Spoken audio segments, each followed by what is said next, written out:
shit. Long time no see. What's going on? Let me out. Oh, Jesus.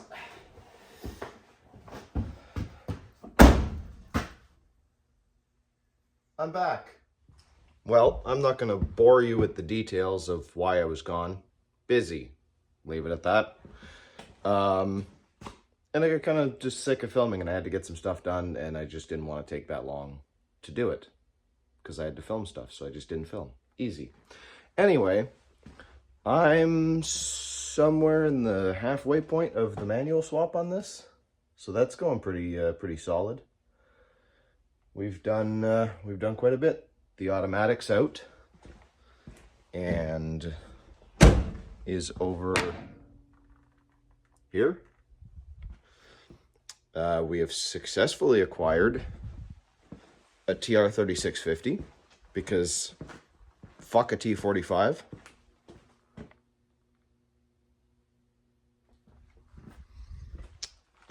We've done motor mounts and an oil pan gasket because why not do them while there's no transmission in it? I could just pull the motor, you know, that much out of the engine bay and drop it back down.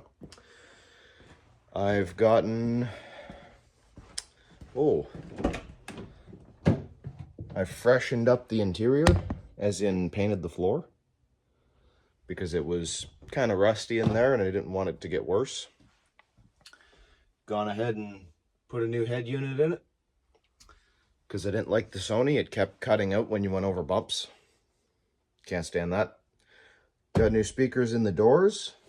Just bought some Canadian Tire specials. I didn't want to go crazy on the sound system in this thing. Like I said, simple, daily. Doesn't have to be completely stupid. What else happened? I don't know. But, oh, this is something else. I got some seat belts here because I'm finally going to do the bench seat swap. And when I say bench seat swap, I don't mean, oh yeah, I'm going to put civilian model seats in my P7B. No. So we're going to take the bench seat that was originally in the bent side, because it's going to get that one. So that one is going to go in here. We're going to make some mounts on the floor for the seat belts. We're going to make it all professional, washers on both sides and not on the bottom, you know. We're not going to horse around. It's still sketchy, but we're going to do the wrong thing the right way. Don't you worry about that. And then we're going to have to trick the seats into thinking my seat belt is on because the original seat belts won't be in there. And probably trick it into thinking there's actually somebody sitting in the vehicle. So that's other details that'll happen later. But for today, as I spin around, we are going to tear apart this transmission because the guy I bought it from claims that it is built, but it was behind a 600-ish horsepower motor, and he made a poor shift first to second and bent a shift fork. I don't know how much I believe that, so let's find out what's actually wrong with it. All right, well, let's get started.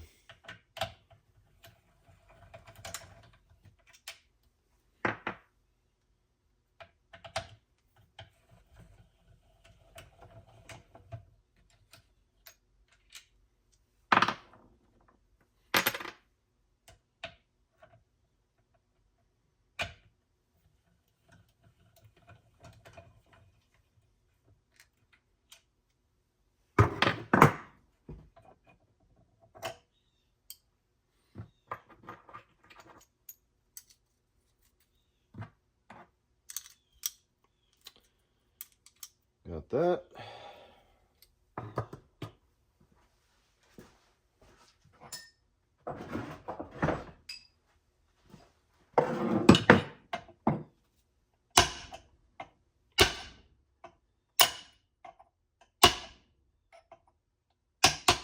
All right, and get all the rear bolts out.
was right to assume there was fluid in there.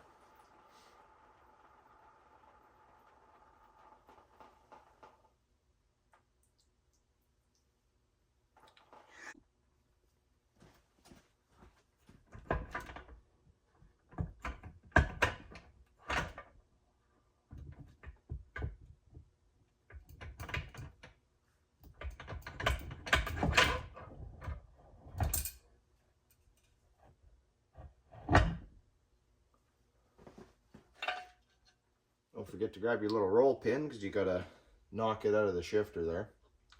And it has no choice but to go inside, because it's too long to stay in the top little housing there.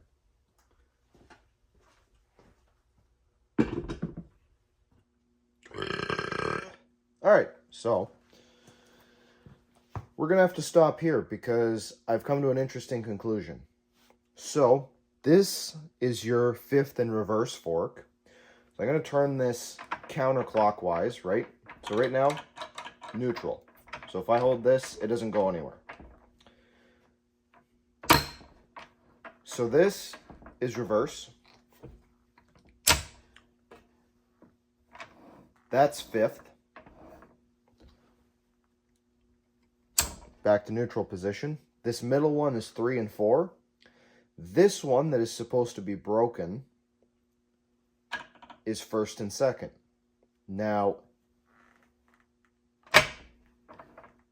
2nd, and if I can pull it out again, there we go.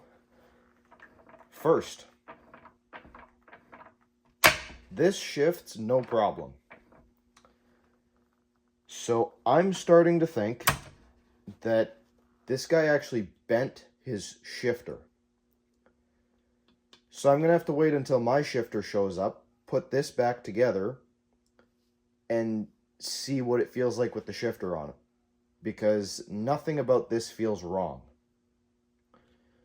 And I don't want to take this all apart for nothing.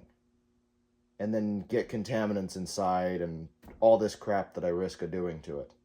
So we're going to leave this alone for today. Wait for my shifter to show up. In the meantime, maybe we'll tackle the wiring so we could trick the car into thinking it's okay to have a manual transmission in this thing. Money. Alright, so let's move on to the wiring of this whole manual swap. This is a quick guide on everything you have to do to make this car not freak out about not having an automatic. So if you want to go ahead and pause and screenshot this and give it a read if you're doing your own manual swap, feel free to go ahead. But for now, let's get into it. Alright, so if we take a look at my little drawings here, you'll notice on the top of the left-hand drawing, there's like that little square. That indicates the position of the locking tab, and then the line that is separate from the two also indicates the locking tab. This is your speed sensor. Now your speed sensor is not polarity sensitive, and it is this one here. Not this one, this one. See? Locking tab. If it would focus half decent. And locking tab there. So you need to do this one. So you got blue with, is that yellow or is that green? What appears to be a yellow tracer, and you got a gray with a red tracer. So you want to cut these off, and then you can go ahead and get this from another car, maybe the one you got the transmission from, or you can go ahead and buy this part, 64.5 213, and this will be the correct plug that fits the tr3650. Looks like this. And so yeah, let's get that spliced on there, and then we'll move to the next step. So let's take a look at this drawing here so we can figure out what we're doing with this main section of the plug, which goes into the shift position indicator, which, by the way, must be left in neutral. So the circles indicate pins, so this connector has 12 pins. Last pin there Now, the X's indicate blank pins, so there are no wires coming out of that. And the lines indicate that there is a wire coming out of it. So now if we look, 10 and 12 is your neutral safety. This will send signal if the car is in park or in neutral, allowing the starter to be triggered, the Bendix to come out, and it to start the car. And if we look, 9 and 11 are for your backup lights. So now there's a connector on the side of the new transmission, the 3650.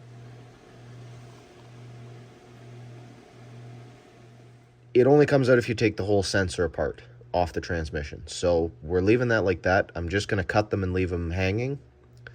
And when the transmission's in the car, then I'll splice those together. But for now, we're going to take care of 10 and 12. And I like to live dangerously, so we're not going to reuse these to make a clutch safety switch. I'm just going to join them together and call it quits. Alright, so my wires are spliced together. And I've gone ahead and left some extra on these just in case, because I'm worried that, I don't know, one day I'll need them for something. And I've gone ahead and just taped these up individually. These are not connected because I, well, live in the Rust Belt, so I don't want these to just corrode and fall off within 6 months. So we got these safe, this together. Wow, overexposure. And then we got this made up for our speed sensor. And then we'll go ahead and chop number 9 and number 11, this one on my index. And we'll leave these hanging until the transmission is in here, and then we'll splice them directly into the sensor. Alright, so this section's done now. Let's deal with this.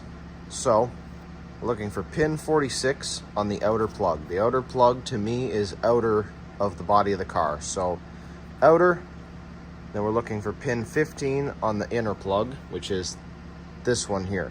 This would be middle, inner, outer. Now, in the past, another key thing here, before you unplug an ECM like this, be sure to disconnect your battery. You never know. In the past, I've gone ahead and labeled these. This is 1, and this is 3. So obviously this would be your number 2. So plug 1 and 3 is what we're picking apart. Now, if you look on the bottom, on the back side of plugs like this, they'll usually be numbered, or there'll be some kind of indication on what's what. They'll have, you know, this is pin 10 and it's on the first row, and then it'll show you 20 on the second row, indicating that there's, you know, 10 pins per row. So we're looking for a gray wire with a yellow tracer.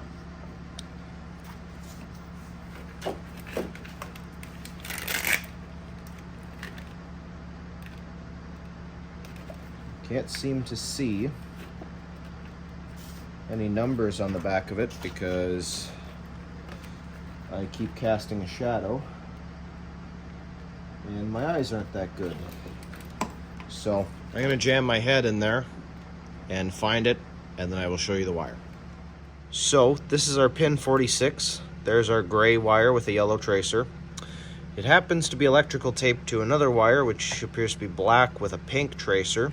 Not sure what this wire does, but we'll go ahead and chop this up, and you'll want to join the ends back together, but jump it to our next wire on wherever the plug went here, which we're looking for pin 15, and it's a dark green with a white tracer.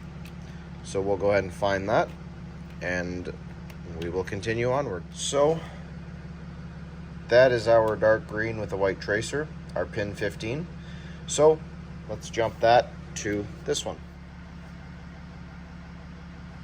Alright, so usually my go-to for doing wiring like this, where you have to join 2 wires together in one end of a butt connector, is to grab like A little more than what you actually will put in the butt connector. Strip it.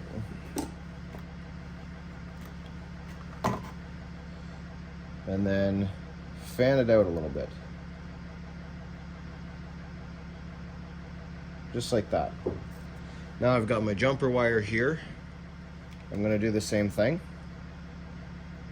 Going to fan it out. Then I'm going to try to intersect them like this, which can be difficult sometimes as you try to hold everything in place. Start at the bottom and twist upward.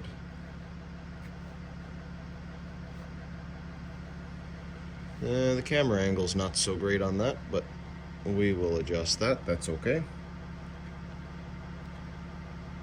Now that we've gone ahead and done that, we'll grab some cutters here. We'll snip off up to about what we're looking to keep in the butt connector. So then that's secure and tight together. Then we'll grab our butt connector here. All right, now that we got that done, so we got this. You want to keep this end connected to this end, but you just want to add this wire here and jump it to here and still keep it connected up here. Just like that. And if you leave a little extra, you can tie it down to here where the two sections of loom meet up, and it'll look completely factory. So I was debating on taking care of this broken exhaust stud here on camera, but I thought that's a pretty mundane thing to do, so I'll just take care of it off camera. And yeah, help me! Well, I think we're gonna end it here. Feel pretty okay with the progress I made today. Did some of the more complicated shit with the wiring there, so yeah, we'll end it here. I don't know if I'm gonna start posting regularly again. Probably not, but only time will tell. So thanks for watching, and subscribe. It's a really good idea. You should do that because I'm gonna get back into it. It's not gonna be the last video, I know that. So